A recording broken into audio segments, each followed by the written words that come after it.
Hello. It's another stormy night here in Arkansas. Stormy days, stormy nights. We're having a slew of them. It's interesting. Personally, I'm really grateful. Deeply grateful. I'm looking for my crystal. I set it down somewhere. I see it as Mother Nature cleaning the air for us. I see it as an action of love and of mercy. Water,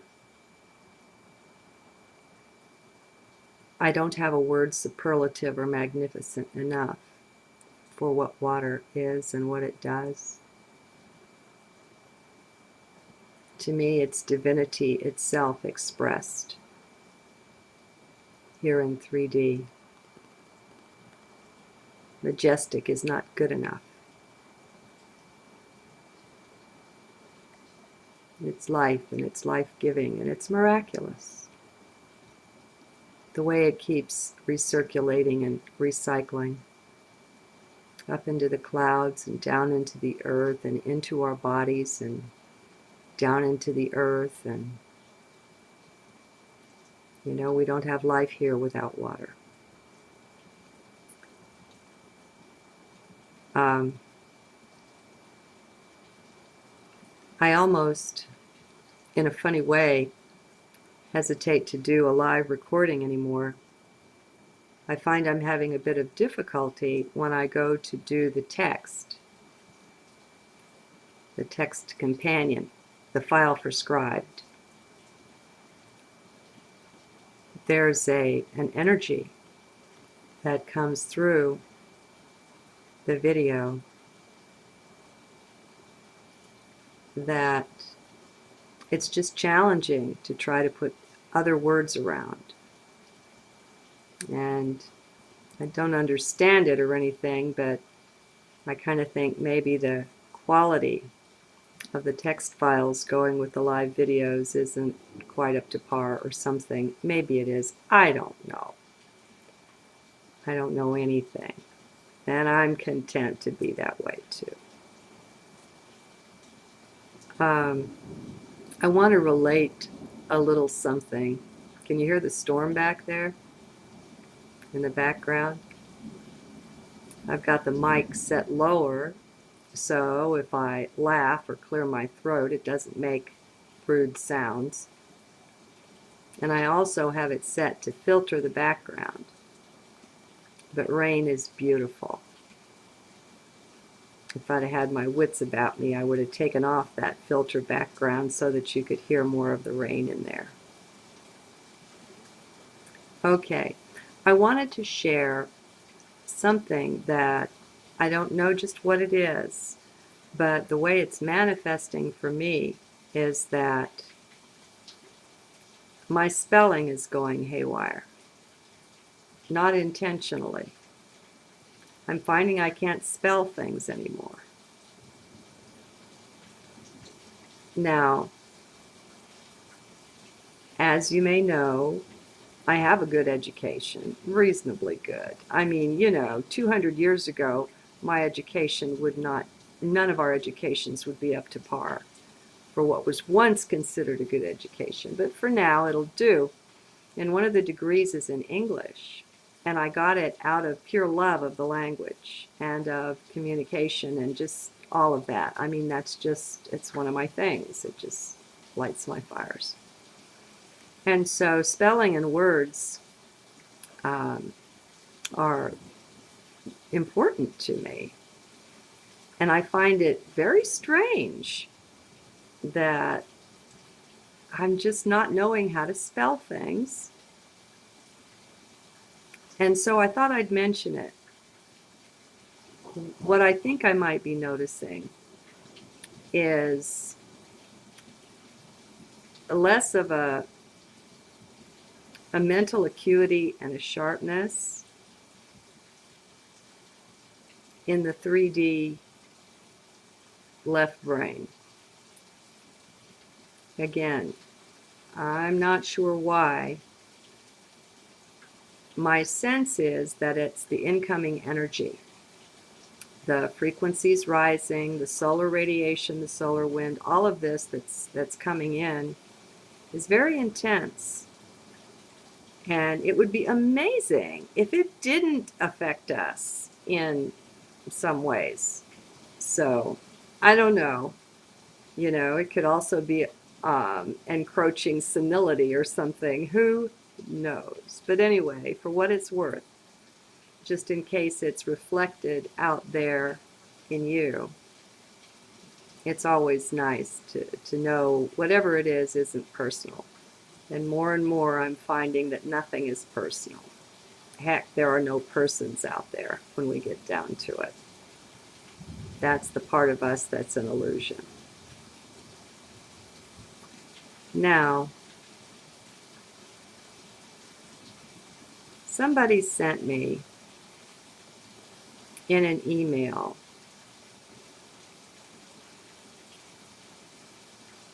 a file from Tom Kenyon's website.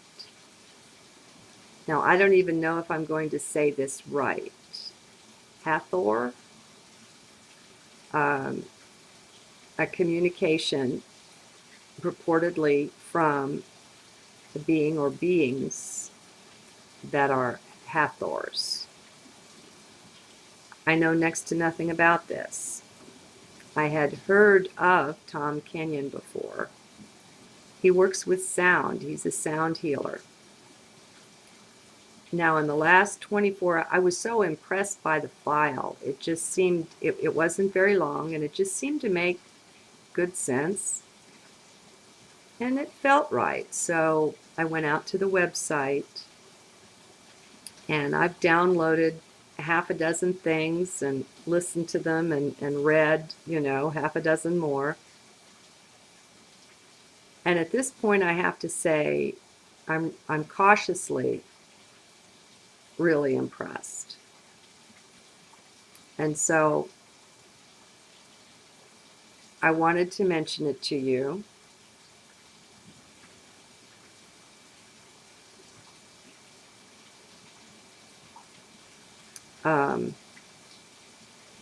Maybe if I had lots of friends and I wasn't a hermit, I wouldn't do things this way and live my life in public.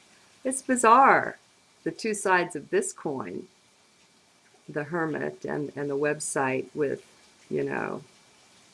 everybody in the world can have a conversation with me. It's interesting. But anyway, okay. It's been really strange because what I'm finding is that I live in heart. It's my thing. And understanding isn't something that's necessary or mandatory for living in heart. It comes and goes, it flows. But you can live a thing without understanding it. You can have an experience without being able to pick it apart with the left brain and make lists about it, and all of that kind of thing. And I find the left brain experience of life very superficial, and I find the heart experience of life very deep. And so this is my choice. And so I come to a lot of things, not by knowledge or understanding or the mental route, but just by the feel of it, by an inner sensing, an inner knowing, if you will. Don't get stuck in the words. Be in heart when you listen to me if you want anything to make any kind of sense. Okay, what has been like the twilight zone for me is to read what has come through Tom Kenyon. He channels the Hathors, and I'm not a real fan of channeling, okay? But he's got some good street creds as well. I mean, he's a psychologist in practice for quite a while, a hypnotist, hypnotherapist, and he came apparently into this Hathor thing rather unwillingly. And so that gives him a little more credibility in my book instead of somebody out there, you know, off in la la land seeking woo woo experiences. So, on the one hand, he's pretty grounded, and on the other hand, he channels. Oh well, deal with that how you will. I'm working on it here. What's interesting, though, is that what I'm finding in the material that comes through him is the same things that I know to be so and that I say in my videos, okay, that I teach. I don't like that word much, but there you go. Only I came to it through this heart way, this inner sensing and knowing, but not with understanding. Oh God, please be in heart, or this is just worthless to you. The experience is there for you. And I know a lot of you have it, and you're with me in this. But it is so strange to sit here because when they come across with these things, they have a whole context to put it into. They have understanding of it. They have knowledge of it, where I have just come to it kind of viscerally or something, through the heart. And I'm finding it empowering at this point. Because, of course, see, one of the reasons I don't read the channelings of people out there, like you find this Seleucid stuff everywhere. I guess Mike Quincy, and I forget the name of the Sheldon Neidl. I used to read their stuff, but what happens is when you read or listen to someone, you tune into them vibrationally. And so you're exchanging energy with them all the time that you're doing that. And I discovered on connecting with the beings behind those channelers that just wasn't something I wanted to do. I didn't want to share and exchange energy with them. And so for a while, I still kind of liked to keep up with what they were saying. That's ED, as in past tense, liked. I've gotten over that as well. And it's not even tempting anymore to read any of it because I don't like the vibration. It's mesmerizing and a bit befuddling to the soul senses. Now that's my personal experience. If you like these guys, go for it, because I'm never saying that my way is law or the best or anything else, okay? I'm just sharing. All right, so all of this to say that in reading what the Hathors have to say, I'm exchanging energy with them. You connect with, like you listen to me, you connect with me, and a lot of you can feel that. All right, and so there's a real energy exchange. And I find them strengthening. Oh, this is maybe I've got the light right to where you can see this one. This is a neat crystal. It's a bit unusual. Let's see, how can we do this? In that it has a point that comes perpendicular to the other ones. Isn't that nice? A friend bought that for me. Quite lovely. Very clear. Okay, so it's interesting. It's just really interesting. And so tentatively, if you feel called to do that, I think it's tomkenyon.com. I don't know. That's his name.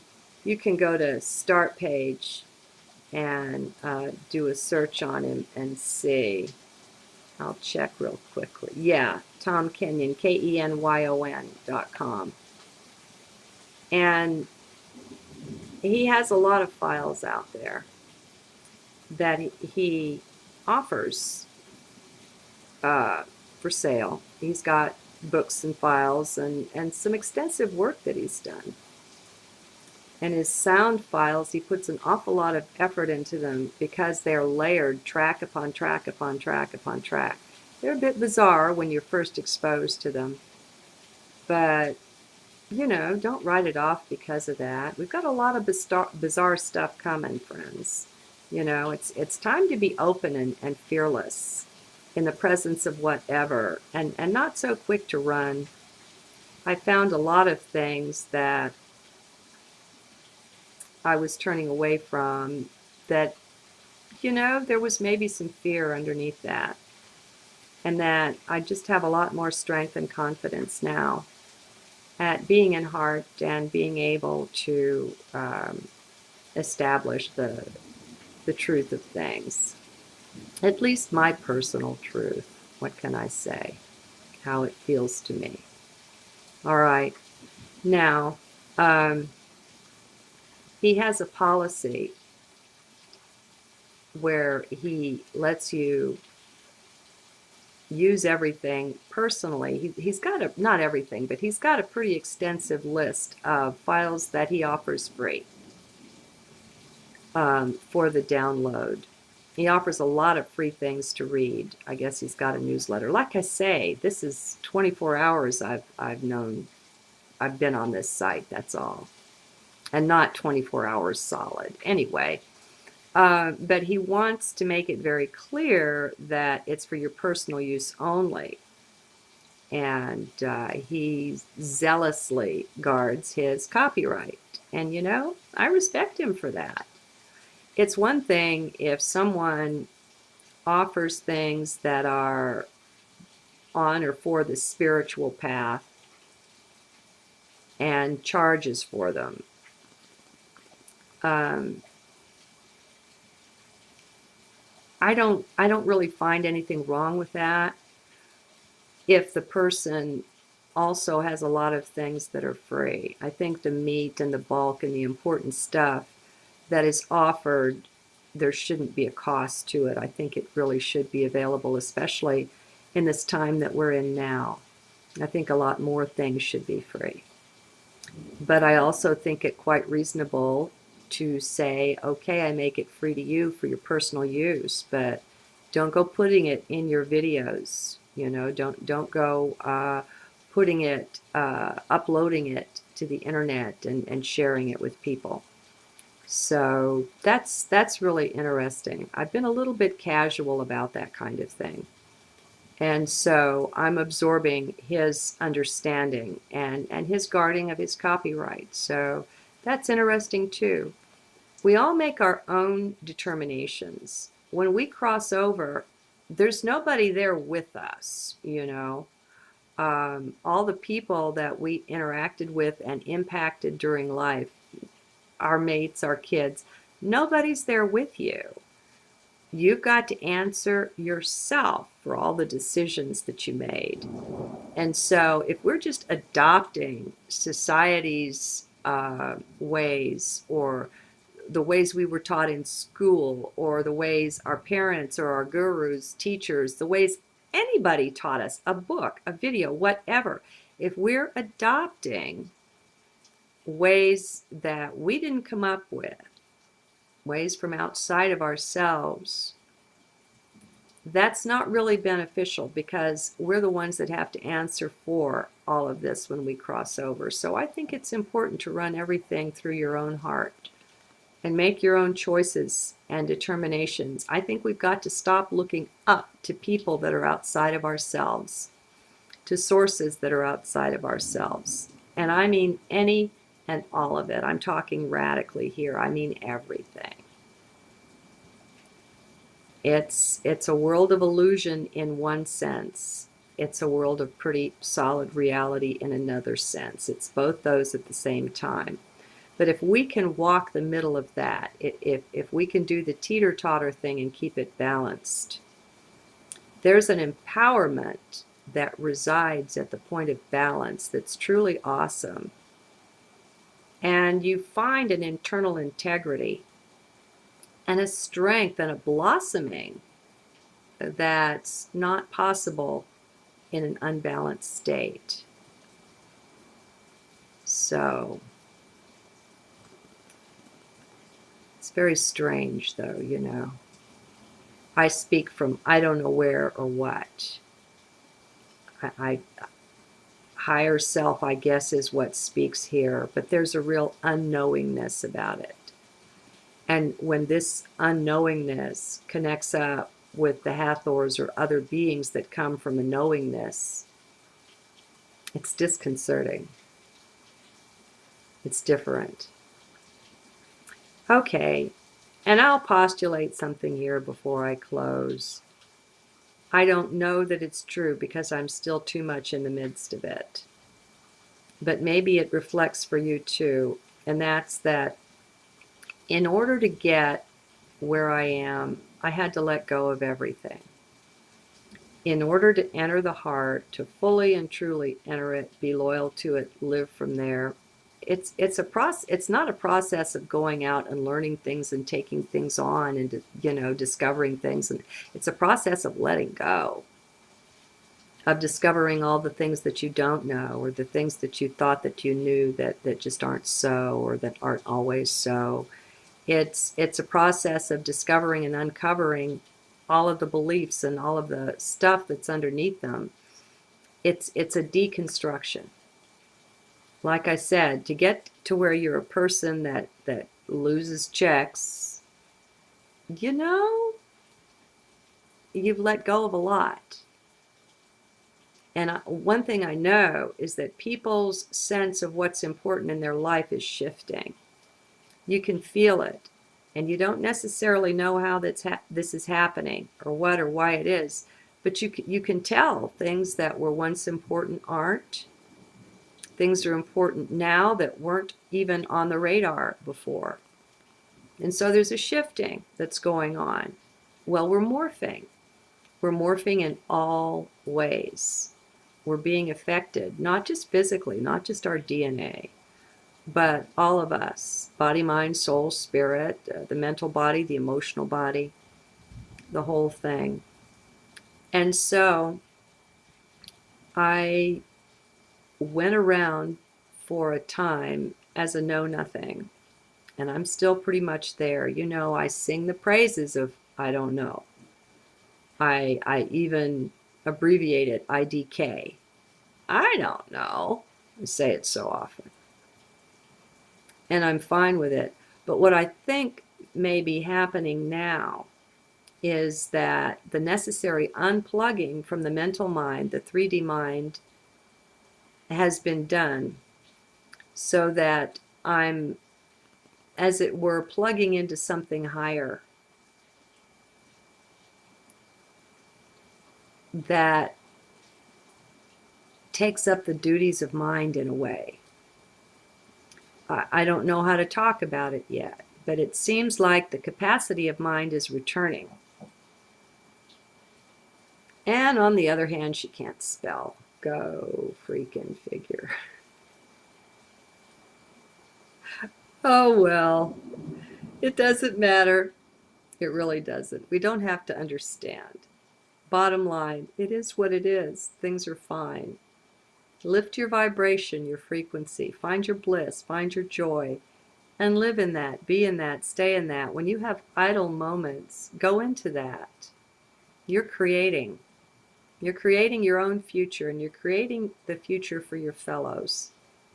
We can change time. We can change things. We have so much more, way more power than we're acquainted with. And one of the best ways to occupy yourself is being in joy. See you soon.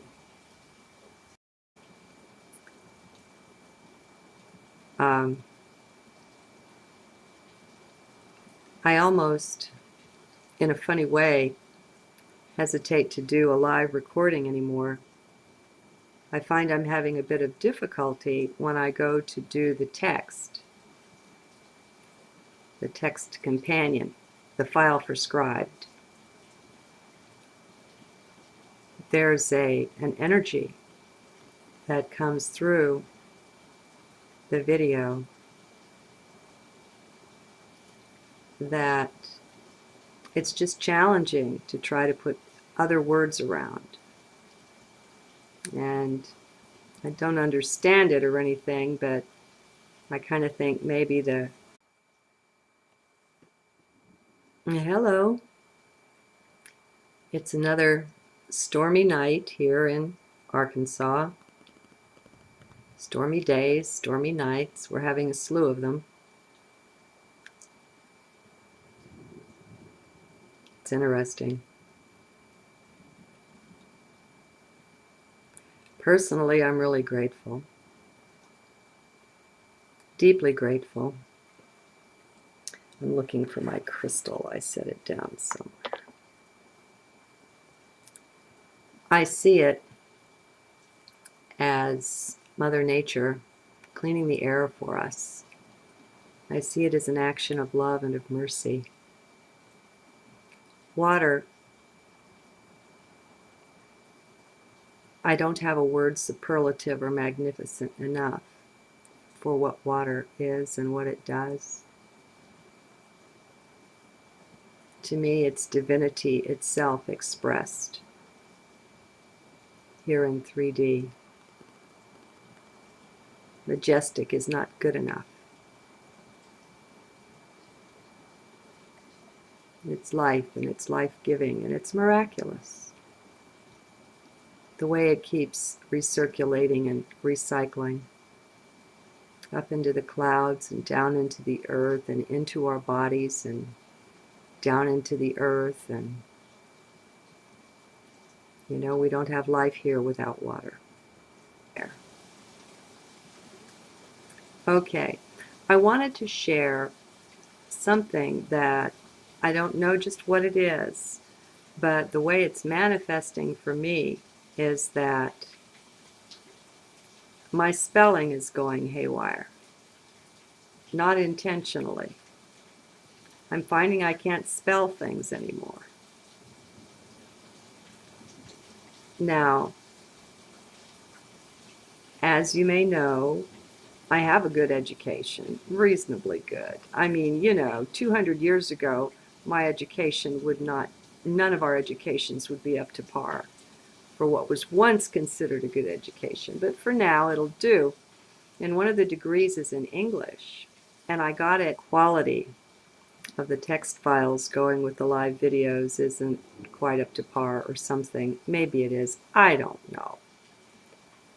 I don't know anything. And I'm content to be that way too. I want to relate a little something. Can you hear the storm back there in the background? I've got the mic set lower, so if I laugh or clear my throat, it doesn't make rude sounds. And I also have it set to filter the background. But rain is beautiful. If I'd had my wits about me, I would have taken off that filter background so that you could hear more of the rain in there.